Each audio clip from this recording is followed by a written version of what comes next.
നിങ്ങളുടെ ഇഷ്ട പരമ്പരകൾ എക്സ്ക്ലൂസീവായി സൺ നെക്സ്റ്റ് ആപ്പിലൂടെ തികച്ചും ഫ്രീ ആയി. ഇപ്പോഴേ ആപ്പ് ഡൗൺലോഡ് ചെയ്യൂ. സത്യം ഞാൻ കണ്ടെത്തുക തന്നെ ചെയ്യും.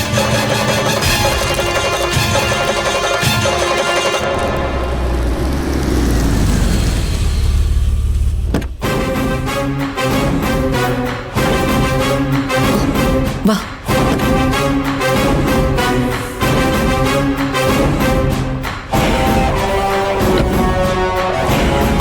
പതുക്കെ പതുക്കെ.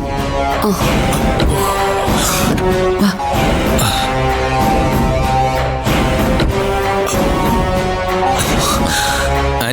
ആന്റി വിട്ടോ, ഞാൻ പിടിച്ചോളാം. അത് വേണ്ട, നീ കാറ് കൊണ്ടിട്, എന്നിട്ട് ആ ബാഗ് എടുത്തിട്ട് വന്നാൽ മതി.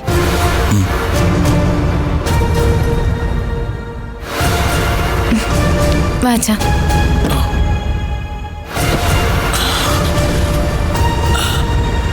പതുക്കെ.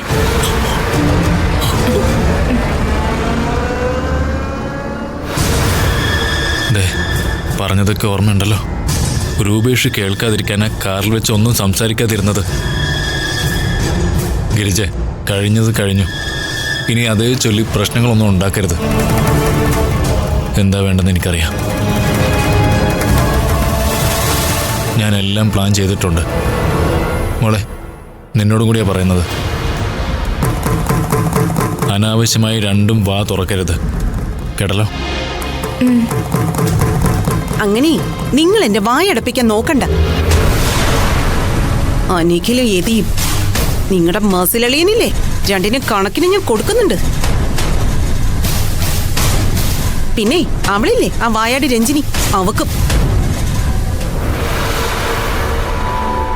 നീ പോയിട്ടെ രൂപേഷിന്റെ അടുത്ത് ആ കാർ കൊണ്ടുവരാൻ പറയും. ഞാൻ കമ്പനി ഗസ്റ്റ് ഹൗസിലേക്ക് പോവാ. അതെന്താ ഇപ്പൊ അങ്ങോട്ടൊരു യാത്ര? നിന്റെ ശല്യം കൂടുമ്പോഴേ ഞാൻ രക്ഷപ്പെടുന്നത് അങ്ങോട്ട് പോയിട്ടല്ലേ.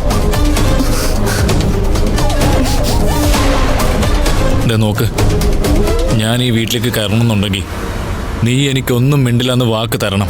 ആ, അല്ലെങ്കിലും എന്നെ കൊണ്ട് ചേച്ചിയുടെ ദാസിപ്പണി ചെയ്യിക്കലാണല്ലോ നിങ്ങളുടെ ഉദ്ദേശം. പക്ഷെ ആ നിഖിലിനെ എന്റെ കയ്യിൽ കിട്ടിയ കൊല്ലാനുള്ള ദേഷ്യമുണ്ട് എനിക്ക്. എടി ഗിരിജെ, ആണി അടിക്കേണ്ട സമയത്തെ ആണി അടിക്കാവൂ. തൽക്കാലം ഈ കല്യാണം നടക്കണം. കല്യാണം നടന്നാലേ എൻ്റെ പ്ലാനുകൾ വർക്കൗട്ട് ആവൂ.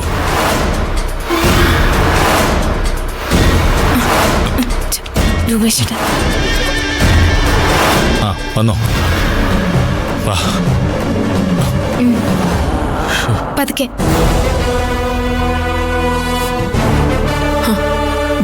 നോക്ക് നോക്ക്, അവര് വരുന്നുണ്ട്. ആശുപത്രിയിൽ നിന്ന് നേരെയുള്ള വരവാ. നമുക്ക് ഇവിടെ നിന്നിട്ട് കണ്ടാ മതി. ഏട്ടത്തി താഴെയുണ്ട്.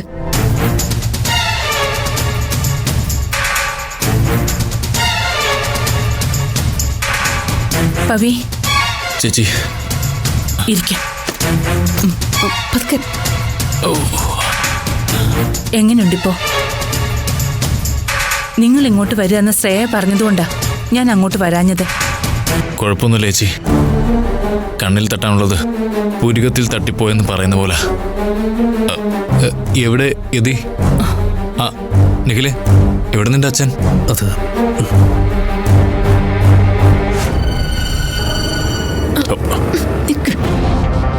ഇപ്പൊ പോണ്ട. എന്തെങ്കിലും കരുതി കൂട്ടിയാണ് വന്നതെങ്കിലോ? നിഖിലിനോടും അവിടെ നിക്കണ്ടെന്ന് ഞാൻ പറഞ്ഞതാ. അവനെ വല്ലതും ചെയ്യോ? എടി, നേരെ ജൂയെ നിൽക്കാൻ പോലും പറ്റാത്തവനാ അവൻ. എന്ത് ചെയ്യാനാ? എടാ, നീ വിഷമിക്കണ്ട. എല്ലാരും നിന്നെ നിന്റെ അച്ഛനും കുറ്റം പറയുന്ന എനിക്കറിയാം. ചേച്ചി, അവർ രണ്ടുപേരും അറിഞ്ഞുകൊണ്ടല്ല. യതിയളിയൻ ഫോണിൽ വിളിച്ച് ആരോടോ ഫണ്ടിന്റെ കാര്യം സംസാരിച്ചപ്പോ ഞാനെന്തോ കരുതി അങ്ങോട്ട് വഴക്കിന് ചെന്നതാ.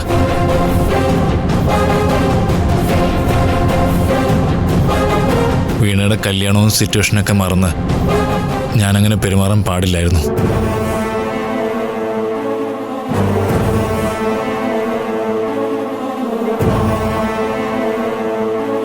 പെട്ടെന്ന് ബാലൻസ് തെറ്റി വീണുപോയതാ.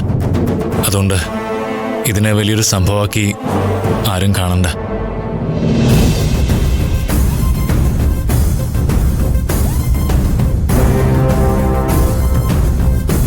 അതുകൊണ്ട് എനിക്കല്ലേ നിനക്ക് കുറ്റബോധം ഒന്നും വേണ്ട.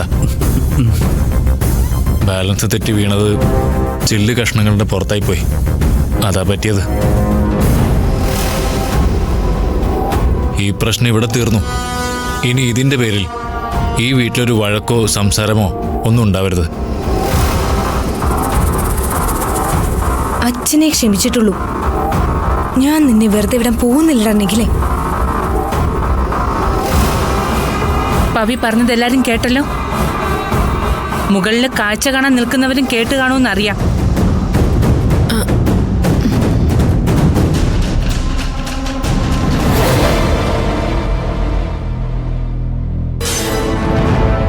നിനക്ക് ഞാൻ വെച്ചിട്ടുണ്ടടാ യതി. എടാ നിഖിലേ, ഇതെന്റെ അപേക്ഷയാണ്. നീ നിന്റെ അച്ഛനോടും കൂടി ഒന്ന് പറയണം. പറയാം. അച്ഛനെ അടിച്ചപ്പോൾ ഞാൻ പിടിച്ചു മാറ്റിയത് അങ്കിളിനെ. വീഴുമെന്ന് വിചാരിച്ചില്ല. പിന്നെ കുപ്പിച്ചില് കിടക്കുന്നത് ഞാൻ കണ്ടതുമില്ല. Sorry uncle. അതെനിക്ക് മനസ്സിലായി. അച്ഛനെ ആരടിക്കുന്ന കണ്ടാലും അത് ഈ ഞാനായാലും അങ്ങനെ പെരുമാറൂ. ചേച്ചി, നടക്കുമ്പോഴും ഇരിക്കുമ്പോഴൊക്കെ നല്ല പെയിനുണ്ട്. വയറ് വലിയുന്നതുകൊണ്ടാ. ഞാൻ പോയി റെസ്റ്റ് എടുക്കട്ടെ. പിന്നെ ചേച്ചി, നമ്മുടെ ശ്രേയക്കൊരു അബദ്ധം പറ്റി. ഞാൻ മയക്കത്തിലായിരുന്നുകൊണ്ട് സംഭവിച്ചതാ. ഇവൾക്ക് ദേഷ്യം വന്നിട്ട് പോലീസിൽ നിഖിലിനെതിരെ പരാതി കൊടുത്തു.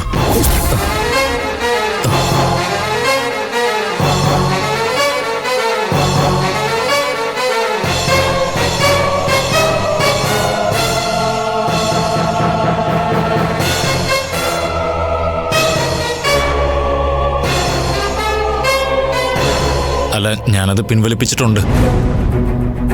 അതിന് പിന്നെ നിഖിലിനോട് സോറി പറയേണ്ടത് ഇവളാ.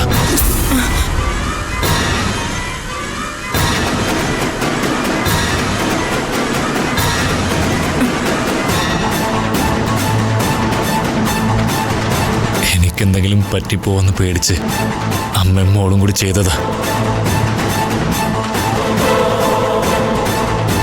എന്നെ കരുണൻ സാറ് വിളിച്ചിരുന്നു.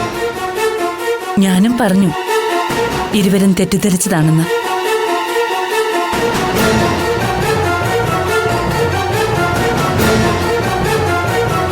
പിന്നെ പരാതി കൊടുക്കുമ്പോഴേ ശ്രദ്ധിച്ചൊക്കെ എഴുതണ്ടേ ശ്രേയെ? കുപ്പി അടിച്ചു പൊട്ടിച്ച് കുത്തിക്കയറ്റിയെന്നൊക്കെയാണല്ലോ നീ എഴുതി കൊടുത്തിരിക്കുന്നത്.